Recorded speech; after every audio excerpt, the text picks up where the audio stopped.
Hello, this is Precious Nixon. and Mom. I'm doing her hair. Um, as you can see, we want to talk about Stranger Things 3. Um, I just finished watching it through as of this morning at 6 a.m. I always watch Stranger Things in one go. And my brother was in the middle of watching the final episode for his second time of watching. But when I asked, when do you want us to talk about it, he was like, I think I'm just going to listen. Um, I was like, you know what? Then fine, we're not going to wait for you. We're just going to talk about it immediately. Um, I didn't really know when we were going to talk about it. Um, I was just really excited to see it because people have been talking about it. It was pretty funny seeing a lot of the music that has been used as memes on TikTok. Of course, everyone knows the Neverending Story was used as a meme, but the other one that I thought was really funny was the chances of this happening are low, but never zero. Um, I was shocked to find out that it was Stranger Things. Um, it's pretty funny. But anyways, I've been really looking forward to watching Stranger Things 3. Although not so much, I've become a person who, if I'm not interested in seeing something, I don't think I see a message in it worth getting into, then I don't want to watch it. Um, it's kind of that way with Joker, but then I wanted to see Joker, but then I realized it's actually too much for me to even bear. But anyways, with Stranger Things 3, I was wanting to watch it purely for entertainment at this point, and I was at the state mentally to get into something for entertainment. Um, but it was as soon as one it was this one scene where we see the kids all at this one door. I don't remember what door they were opening, but to me they just really looked like someone who was mind flayed.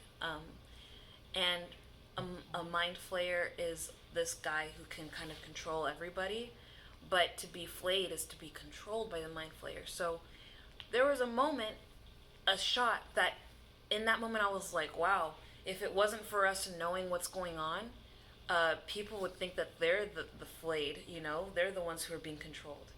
But us who's following the story and us being the audience, we know that these are the independent thinkers. We know that these are the ones who are seeing what's going on and choosing to fight against the evil of the upside down, of this monster, the him. They don't really have a name for him except for the Dungeons and Dragons term that they borrow, which is being a flayer.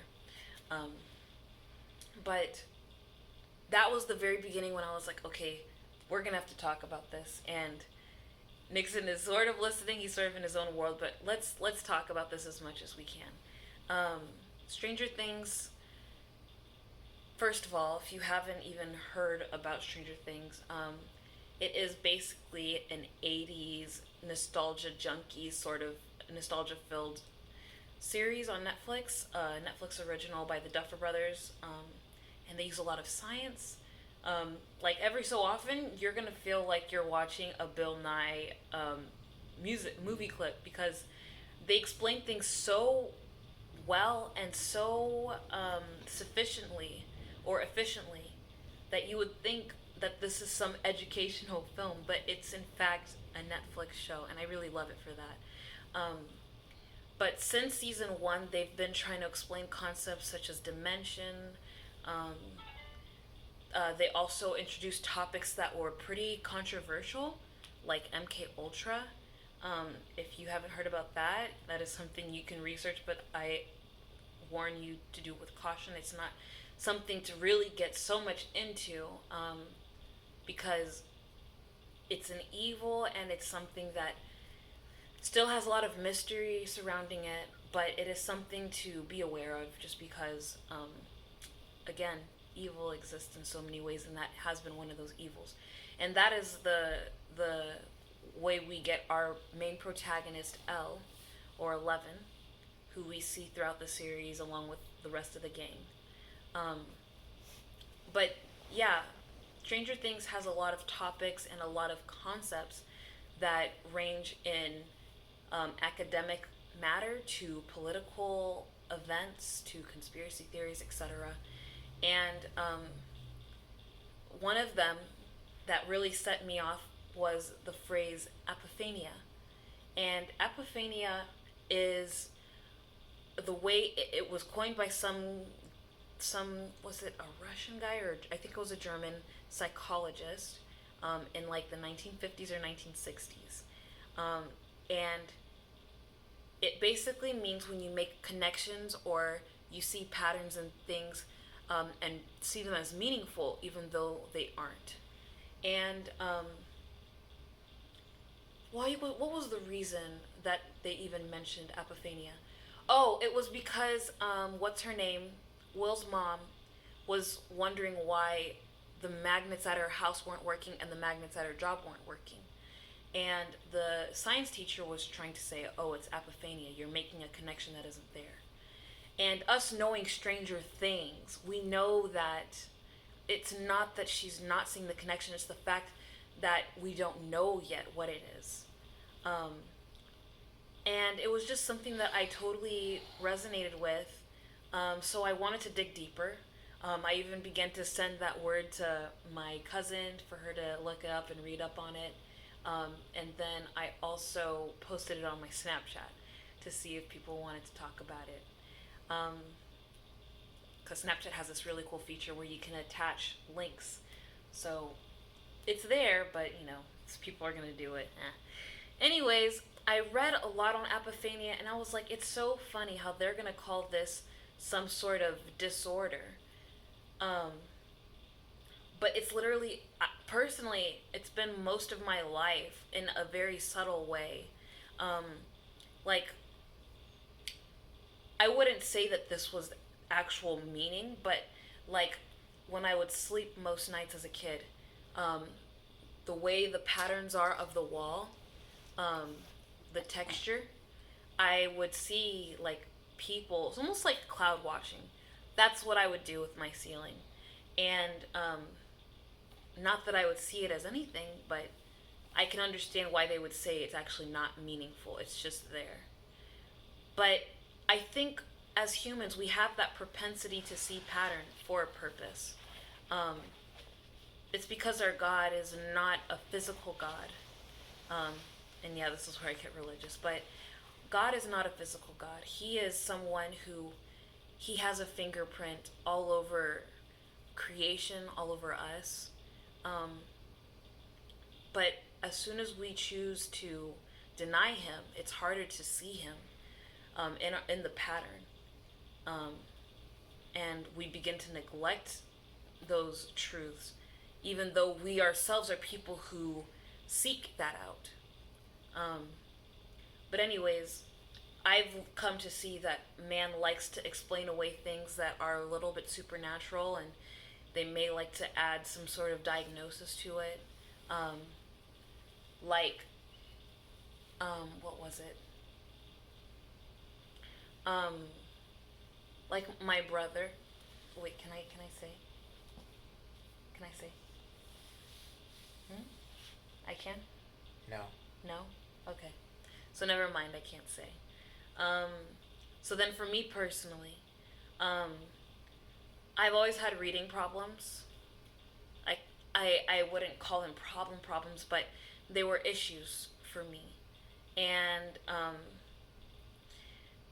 but lately, with the way I've been seeing the world from the lens of being a Christian,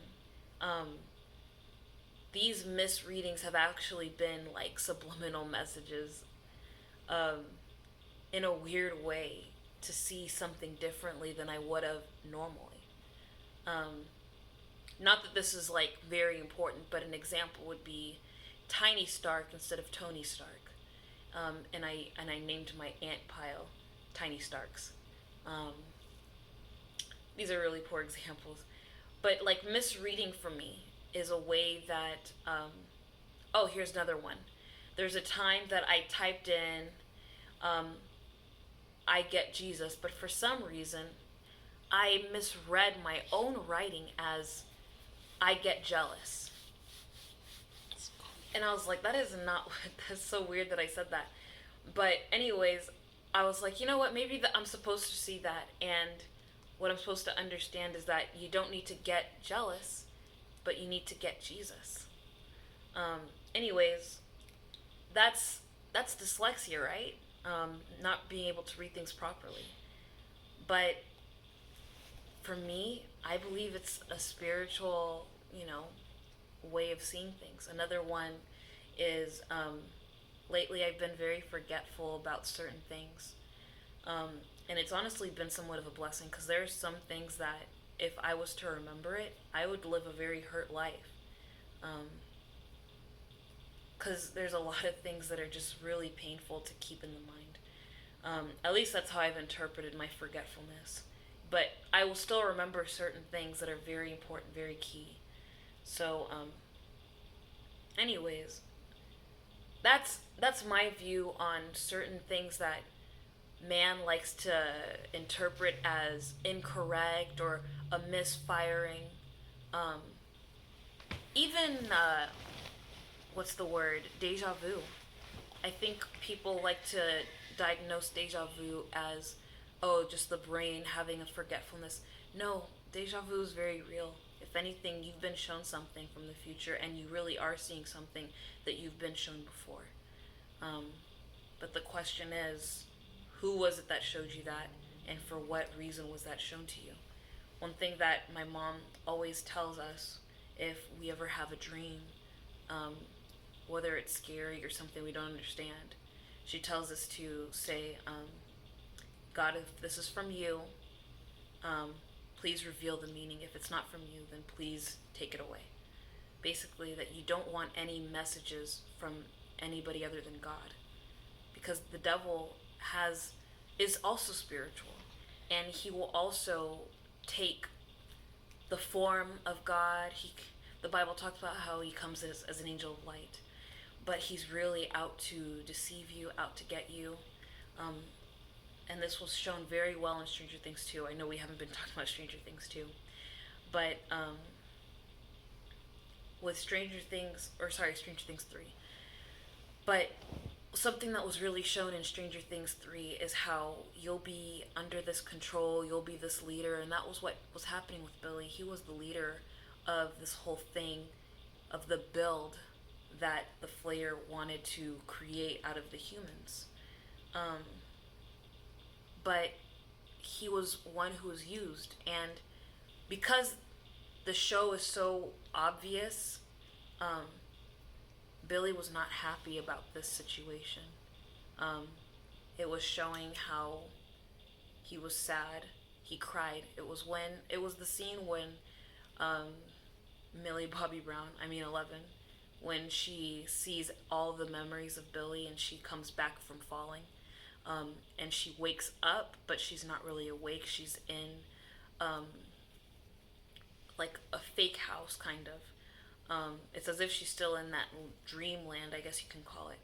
And Billy's like, you shouldn't have come looking for me, because now I know where you are. And as he was talking to her, he began to cry. Yet he was speaking with the mind of the Flayer. And it's very sad. It shows how the Flayer can have such an influence. But at the end of the day, because he understands the plans of the Flayer began telling Eleven everything. Through Billy, of course. He was telling through Billy, he was telling Eleven how we're gonna kill you, then we're gonna kill your friends, then we're gonna kill everyone. And in that moment, the tears started rolling down, and that was because Billy knew that he was included. That the monster that wanted to get through the gate wanted to end Billy as well. And it was just a matter of how long was Billy going to stay alive, and he was going to stay alive for as long as he was useful to the Flayer. As soon as Billy rebelled, the Flayer killed him in a very horrible, painful way.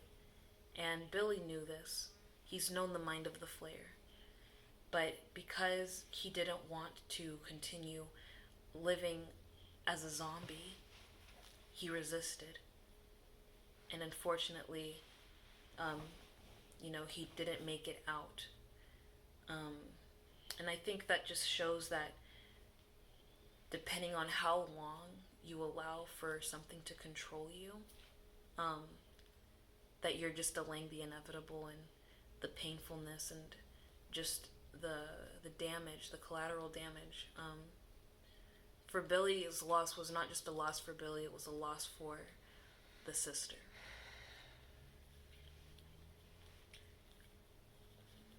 And it's just such a sad. It's really sad, but that's spiritual warfare. People are dying because of the devil in ways that are not reversible, like the way Billy couldn't come back. And it's just Lily, a is that a total movie? loss. Huh? It's a movie? Yeah, I'm Really? talking about a movie. But spiritual warfare, it really is so hidden. But I am so thankful to God that Stranger Things has been made into existence, of course. These are very creative people who are trying to tell good stories, and it has an element of truth. I think that's why it's so moving. And it's really sad how it happens like that, but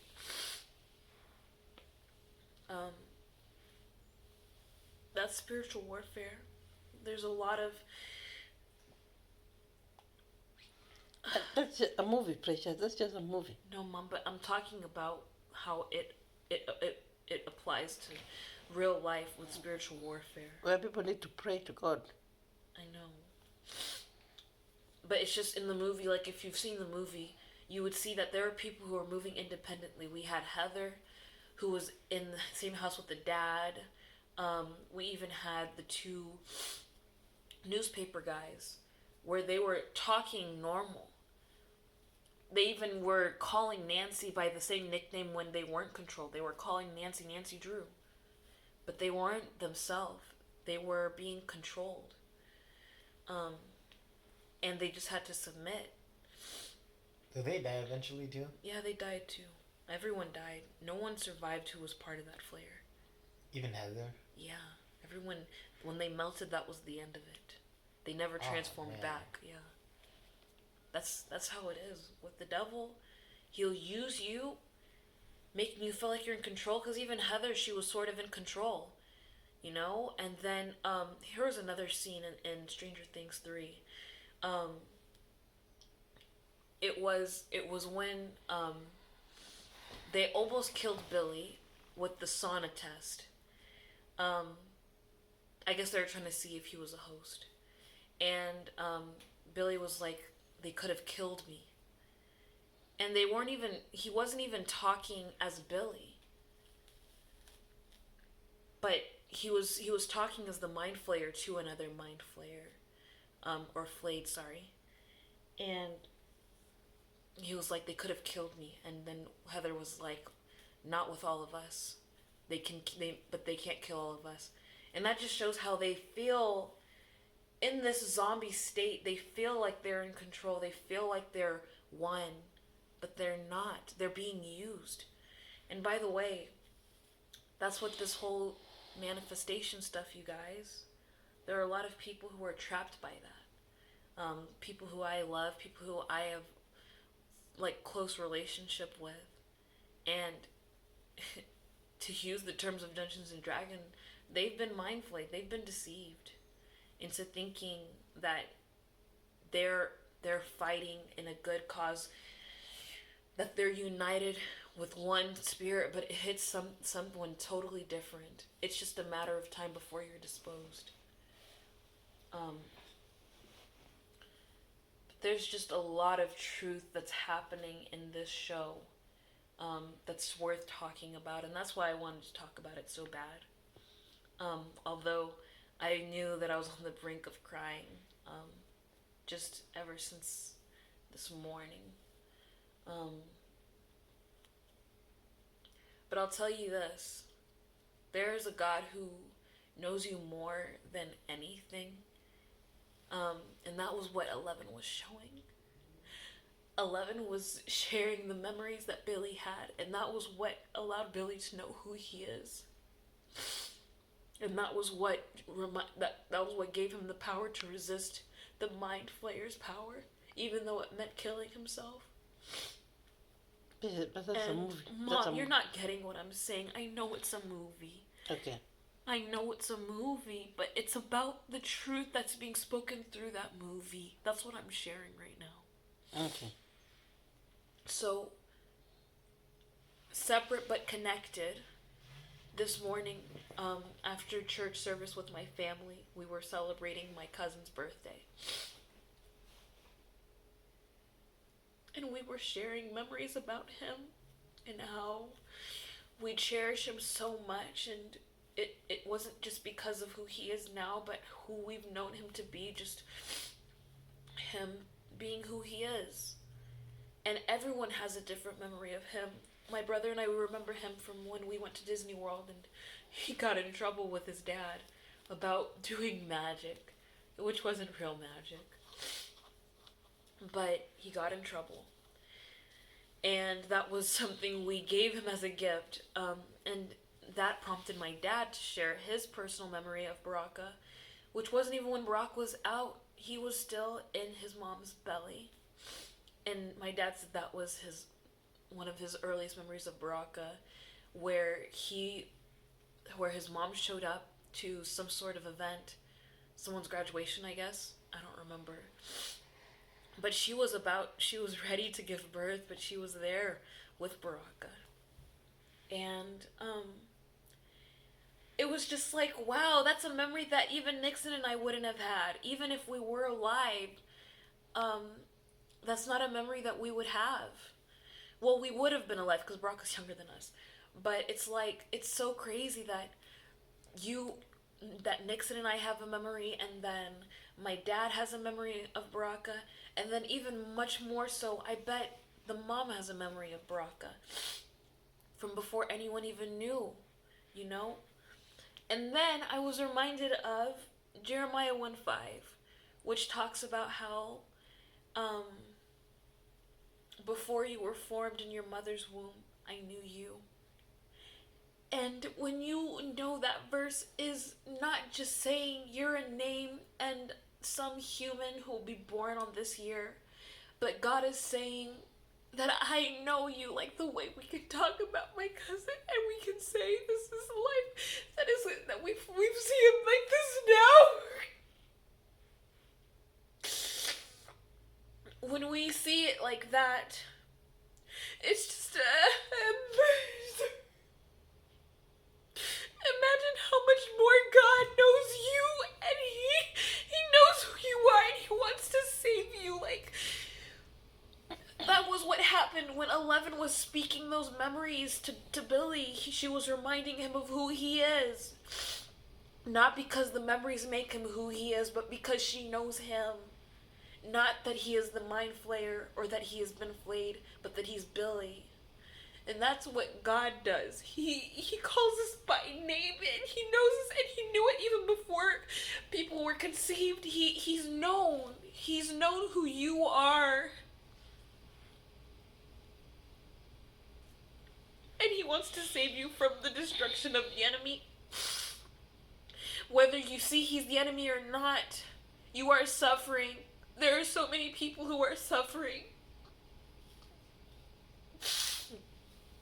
And it's a matter of you just waking up and knowing who you are. Not letting the fear of this world, the fear of death, that's the devil. He wants you to be oppressed. It says in Acts chapter 10, where's my Bible?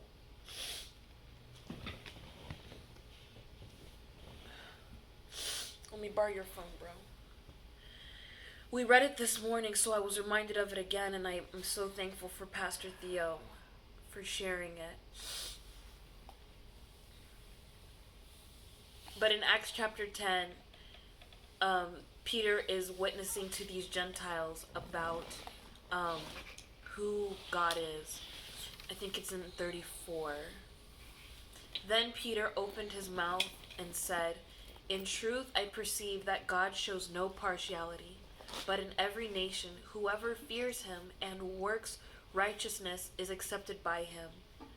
The word which God sent to the children of Israel, preaching peace through Jesus Christ, he is Lord of all. That word you know, which was proclaimed throughout all Judea, and began from Galilee after the baptism which John preached, how God anointed Jesus of Nazareth with the Holy Spirit and with power, who went about doing good and healing all who were oppressed by the devil, for God was with him. And we are witnesses of all things which he did, both in the land of the Jews and in Jerusalem, whom they killed by hanging on a tree. Y'all, we're all oppressed. We're all, because of sin, we are oppressed. And we are at risk of destruction. It says in John 3:18 that we were condemned already. Jesus did not come to condemn. We were already condemned. That is our life. Yes, he came to save. It says now in John 3:17, he did not come to condemn, but that through him that the world might be saved. These are verses that follow the most famous verse that you may be seeing on Tim Tebow, or that you'll see on posters with guys with the crazy hair. John 3:16, for God so loved the world that he gave his one and his only begotten Son, that whosoever believes in him shall not perish but have everlasting life. The verses that follow, you guys, is just as important. It says here,